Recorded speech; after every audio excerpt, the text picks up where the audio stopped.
money to grow. You need you growth need venture capital Yeah. and banking, relationships, Yeah, and distribution. and I saw where various friends, they thought they had contracts, that protected their mission and their values. But a year or two into it, they'd lose it. Yeah.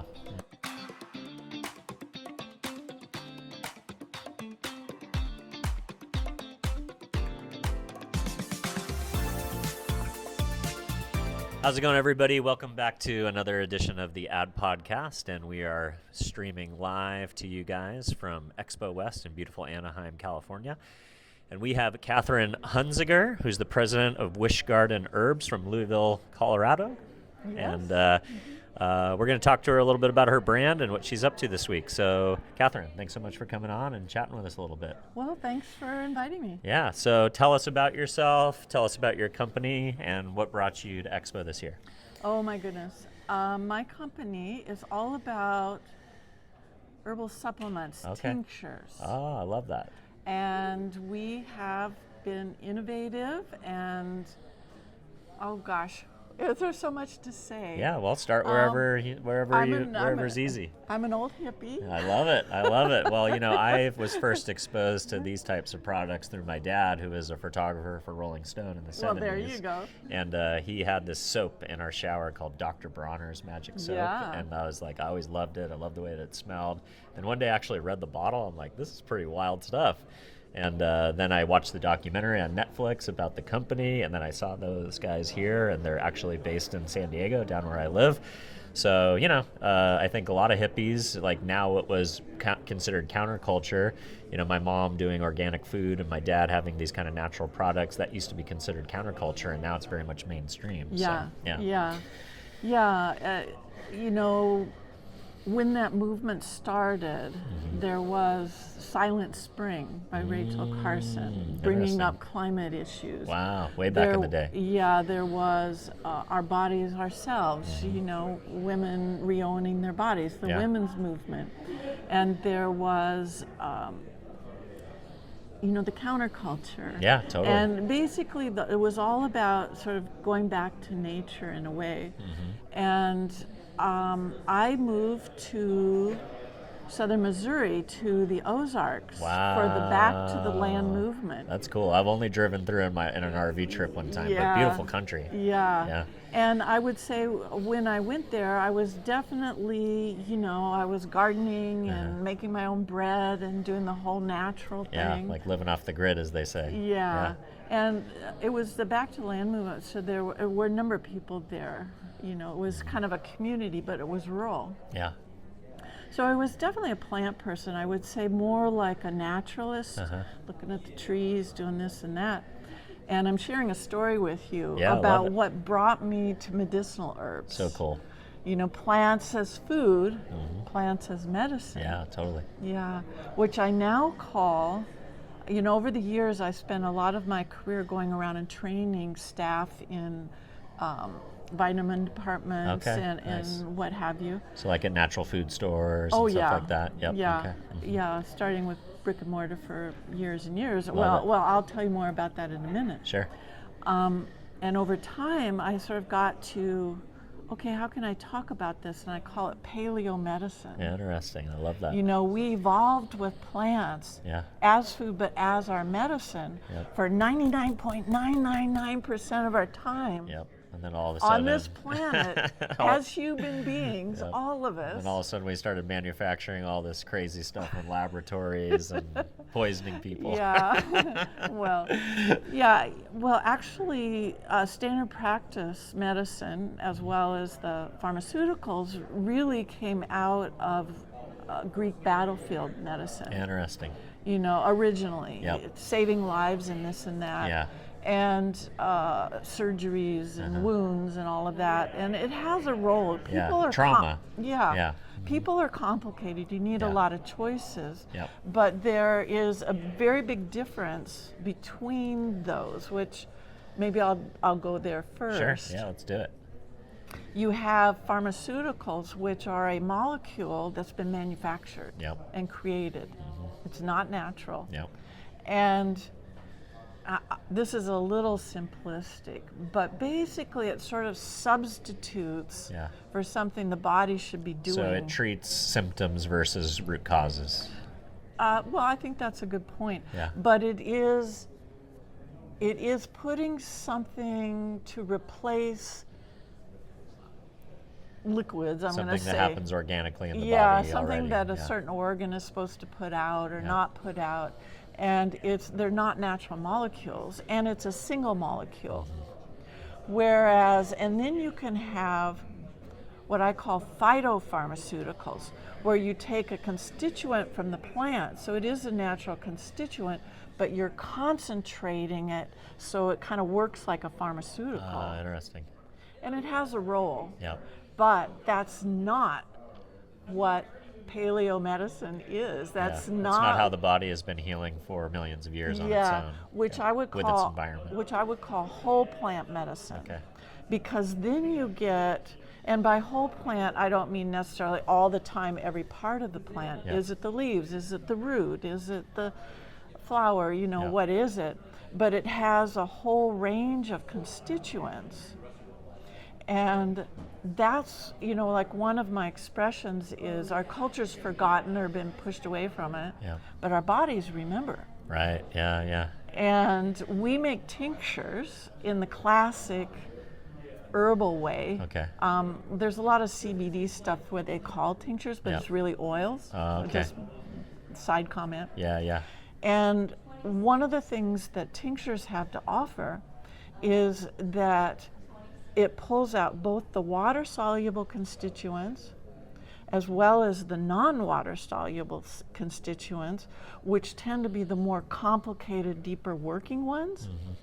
And so the body has the whole choice, plus it's in a liquid. You don't have to digest it.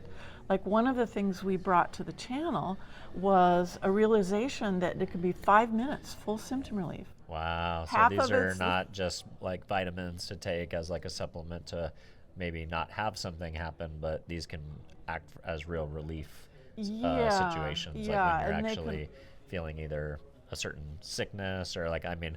Well, let's call them discomforts. Okay, yeah. Which is another side I can talk about. You know, it's interesting. I got athlete's foot in Mexico like 9 weeks ago, and it was killing me. It was like driving me crazy. And when I was young, I'd had athlete's foot, and I did the old stuff that you get at my grandma got me the stuff from the drugstore, and it burned like heck, and it didn't feel great, and it didn't really do anything. And eventually, I think it just went away somehow, but it took a long time.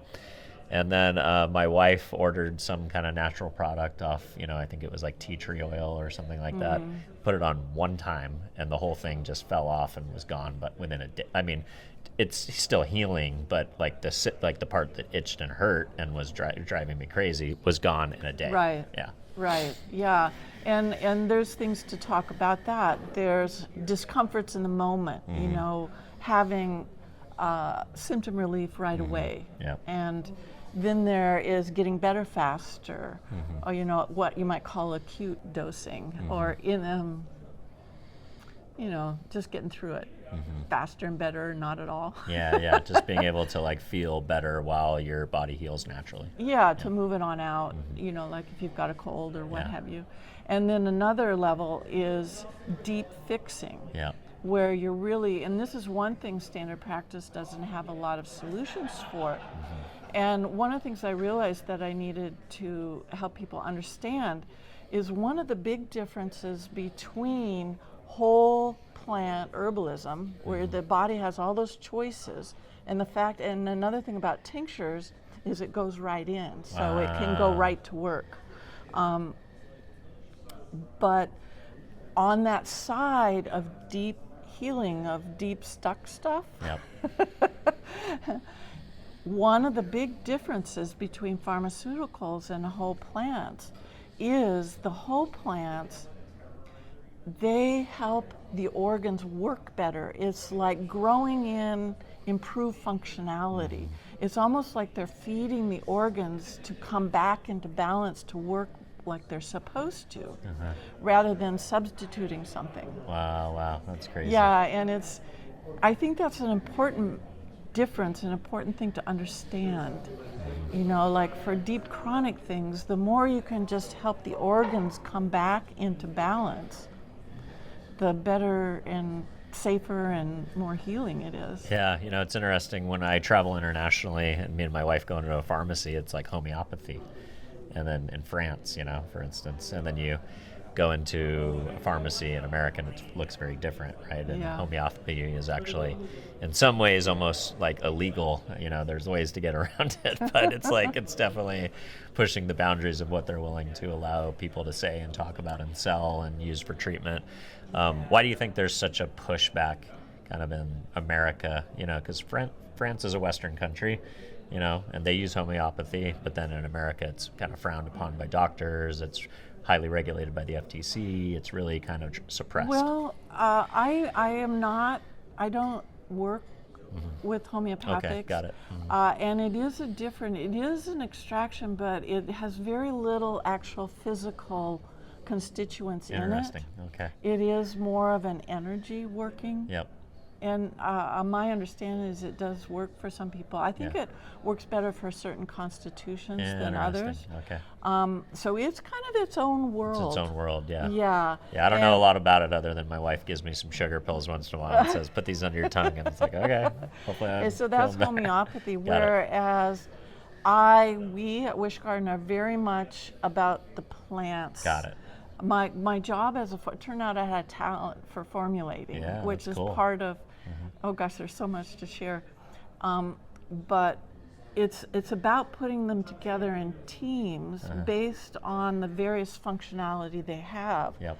And when you use the whole, you know, the plant as it is, rather than concentrating some particular constituent, it has, like people, it has a lot of sides to it. Yeah. It can do different things and different things. And then the body will go in and pick out what it wants and picks out what it needs. And my job as a formulator is to put it together in a team. What is the issue? What are we trying to work with in the physiology of the body? What different systems are involved? Yeah. Do you know the liver, the blood? You know, Sure. I often will use the metaphor of like a basketball team. Okay, yeah. There's So different players do different things. Yeah, have you've different got roles. you've got the center, you've got the forwards and the guards, and There you go. You get to make it happen. And one of the things I learned over the years that was we'd get these calls, like I knew I was formulating things for a particular purpose, like our deep lung, and our best known one's called Kickass Immune, which I'll tell you about. That's cool, yeah. And like that whole thing about discomforts in the moment, working 5 minutes, our Kickass allergy is now the #1 selling allergy thing in brick and mortar. So let's talk about your channel strategy. Are you selling online? Are you selling in retail? Are you doing a little bit of both? We started very much in retail. Interesting. Well, actually, I need to back up on it. Okay. I would say Wish Garden's been through kind of 3 life cycles. Okay, evolutions. Yeah. We were time-wise, one of the original herbal renaissance companies, just like Herb Farm and some of the others. But we didn't come to the shelves right away. Interesting. Oh gosh, this is a whole story. Wish Garden actually, like I was trained as a midwife. Okay, cool. At the we had Emma midwives, and my last son was born at home, so yeah, it was a good time. I was trained at the Emma Goldman Clinic in Iowa City, where I went to the university. But I had little kids, so I ended up not practicing. Okay. And I taught childbirth education. And I'm from Boulder, Boulder, Colorado, and that was one of the hot spots for both natural as well as midwifery, because both have been missing for 50, 60 years. Wow. So they were both kind of coming back. But at the time, midwives could not carry pharmaceuticals. Oh, interesting. And so you have to have some tools, you know, for working with childbearing. Yeah. And so there was a midwife named Barbara Wishingrad who went back, and what the midwives went back, there were still granny midwives in Appalachia and in the African American diaspora in the South, and there was folk herbalism around that. And so putting that together, and in this case specifically for childbearing formulas, is what she did. And back to the story about living in the Ozarks, Yeah. where I fell in love with medicinal herbs, as opposed, in the context of nature. Yeah.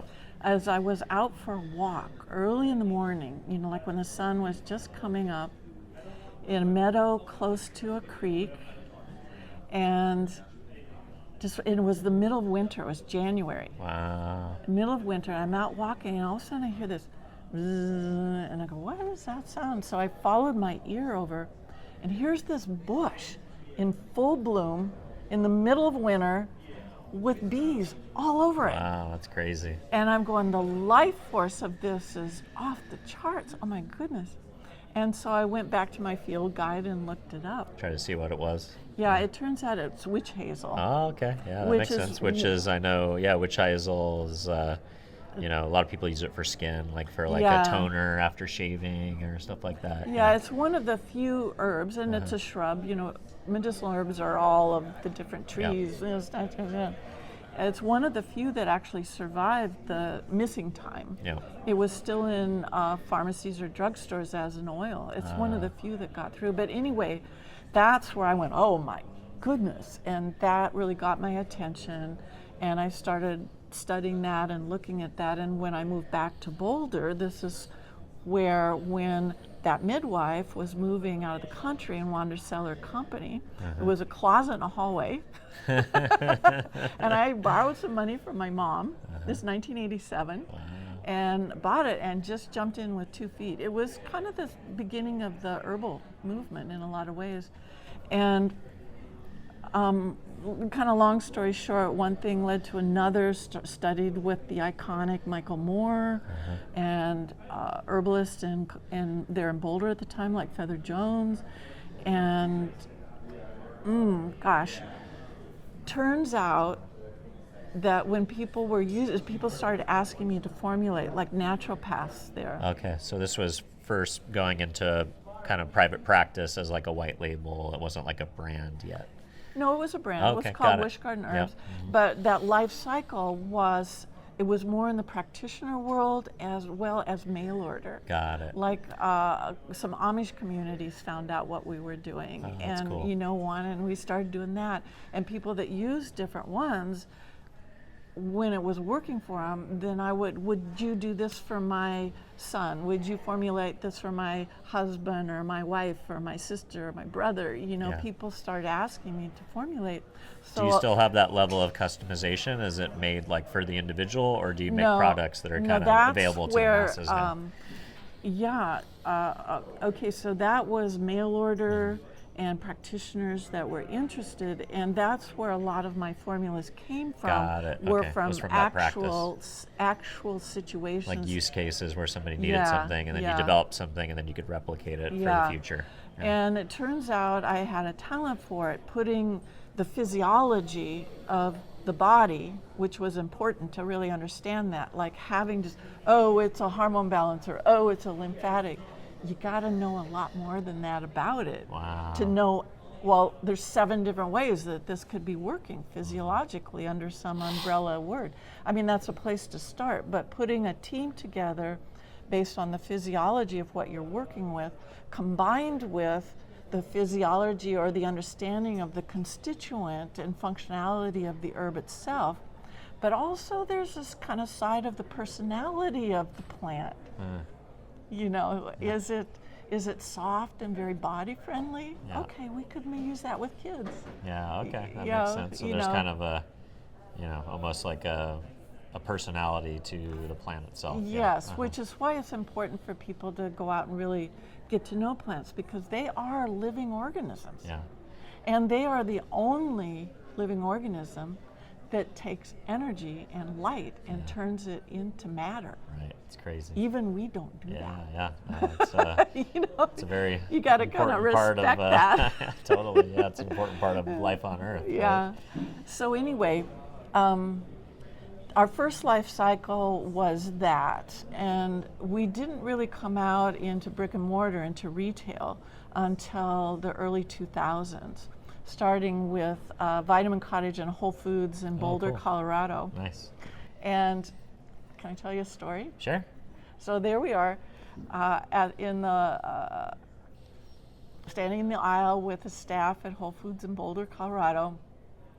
And here's this thing I formulated called, for a naturopath, that she named Basic Immune Formula. And I pick it up and I go, oh, that name is not going to cut it. And knowing what it could do, you gotta, how it's you gotta spice it up. And knowing, how it really took immune support, particularly when you're fighting something, to a whole new level. I'm just joking around and I go, it should have a name something like Kickass. And they go, yeah. I love it. Yeah. I love it. And so we tried it out. We redid the labels, called it Kickass Immune, put it up by the cash register, and darned if it went like hotcakes. It did. Yeah. And it reached a much wider demographic, because mostly it was women between certain ages. But people can relate to that. That's like, it gives you that feeling of, okay, this is powerful stuff. Like it's a great brand story, right? Like down in Texas, the cowboy, I got my kick-ass. Yeah, totally. It's and like teenagers bitch and sauce, here, it's like, oh, that's interesting. I'll try that out. Yeah. But the thing is that it worked. It wasn't that. Turns out you wouldn't have that repeat usage if it wasn't having an impact for customers. Like you've got maybe 8 hours to not get sick if you're coming down. If you jump on it. Yeah, it's always interesting. Like that's what my wife always like. The minute there's symptoms within our family, it's like you're on a protocol, and 9 times out of 10 you don't get full blown sick. You recover quickly. Yeah. I love that. And people didn't know they didn't have to get sick at all. Yeah. You can really, if you get on it soon enough, it can go anyway. Well, anyway, and that's one story about one formula. That is our best known one.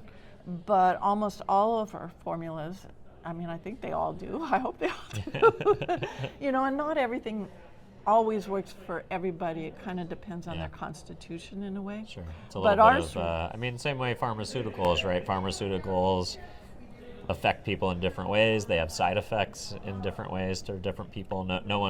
Any one person responds to medicine of any kind, universally. And in general, I don't know of very many side effects, but coming from the childbearing world to begin with, it had to be very body friendly because that's a vulnerable population. It's passed to the baby if it's anything goes wrong. We made things for new babies for infants too. Yeah.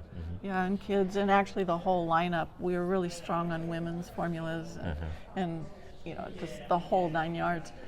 And so that being body safe but having to work really played out and made us, even though we were small. Another thing that was happening is I was on the board of Naturally Boulder, which was one of the first early trade associations for natural. That's cool.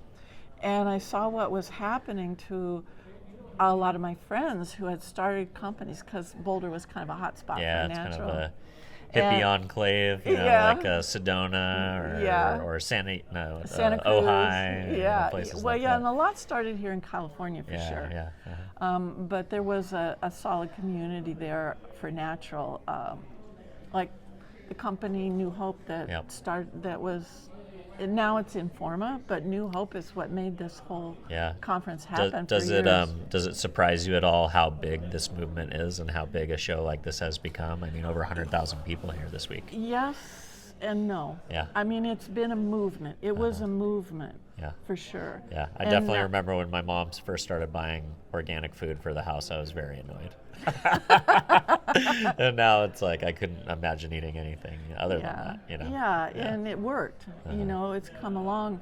And what I was going to say is that being there with people, and I'm not just talking herbs, I'm talking all the foods, celestial seasonings from there, totally. And a bunch of well-known ones. And seeing, and you need money to grow. You need growth venture capital and banking, relationships, and distribution. And I saw where various friends, they thought they had contracts, that protected their mission and their values, but a year or two into it, they'd lose it. Yeah. Especially if they sell their company, right? Well, no, just even taking the money, even though they might have a contract for it.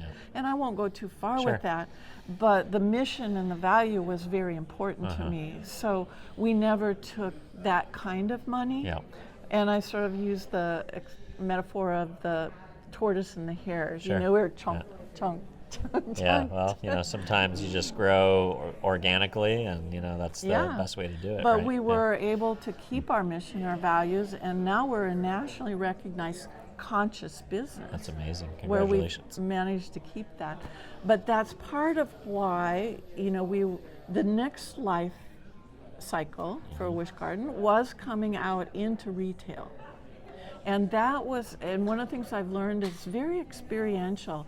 It's good for people to try it Yeah. and see what People works want for to, there's no better consumer touch point than a sampling campaign, and especially when it's somebody who knows what they're talking about, who's also educating at the same time. Yeah. It's like, oh, okay, that makes sense to me. I'll give that a try. Yeah. Yeah. And so that was our second life cycle, coming out into brick and mortar, going Colorado and on West first. We were pretty solid. Like I remember getting an order from Whole Foods down in Austin, and I go, oh my God, nobody knows us there. What am I going to do? And there's a whole story about that. But I love it. yeah, and that pushed me to recognize and articulate what was unique and distinctive about what we were doing. Yeah, you had to have a brand story, so you stood Yeah. apart from other people in the space. not to minimize anybody else. Yeah, but just to have your own unique story, Yeah, and like, people why? understand why you're different. Yeah, and part of that was symptom relief. Like with our Kickass allergy, people didn't know 5 minutes, full symptom relief. That's wild. Good stuff. Yeah, Yerba Santa is Okay. the key herb to That's that. the herb that is the active ingredient. Non-stimulating, non-sedating, and oh gosh, so that was the middle one, and then, and oh gosh, I'm trying not to talk too much. So that's a middle life cycle, and I could say a lot more. Sure. But basically, we definitely brought innovation and a new level of efficacy to what we were doing, and with what we were doing. And I spent a lot of my career going around training staff at different departments until that got kind of pushed out. You can't do that in the same way as you used to. Is that a regulation issue? No, it's more like liability. More like staff and Okay. who, like they don't staff vitamin departments like they used to. Yeah, they used to have kind of like somebody that sat in the middle of a kiosk and you could go up and ask them questions. And now, with the evil overlords buying some of these health food company or these brick and mortar retailers, maybe they're cutting costs and trying to do away with that. Yeah, and it's also, well, I don't know, maybe not. We don't have to go there. Yeah, it doesn't, it's not quite working for them to do that. Sure. I do think there are definitely independents. Yeah. We have Jimbo's down in San Diego, and they're very much still of that variety, that they really consider it a community center and a place where people can come and get information in addition to, buying their groceries. So, good. Okay, so the third life cycle is, and this got kind of whacked by both COVID and also, dare I say it, Whole Foods getting bought by Amazon. Yeah, sure. Yeah. For us, because they used to be our biggest client. Biggest customer, yeah. But now I think they only carry the Kickass Immune nationally. Okay, interesting. But lots of others have picked up. And did I say we are now nationally #1 in our category? Oh, congratulations. That's amazing. Tincture combination. It's a relatively small category, but that still blows me away. To be the biggest and the best and the thing that you set out to do. Pretty amazing story. Well, if folks at home want to learn more about you, follow along, or potentially experience the product, where do you want to send folks to tune in and learn more? Definitely our website. Okay. But also our social media. Okay. Well, we can link in the show notes to that. Make sure everybody has an opportunity to check that out. Well, thank you so much, Katherine. Really appreciate you coming on and spending a little time and talking to us today. And you have an amazing expo. Likewise. Cheers. Bye-bye, everybody. Bye.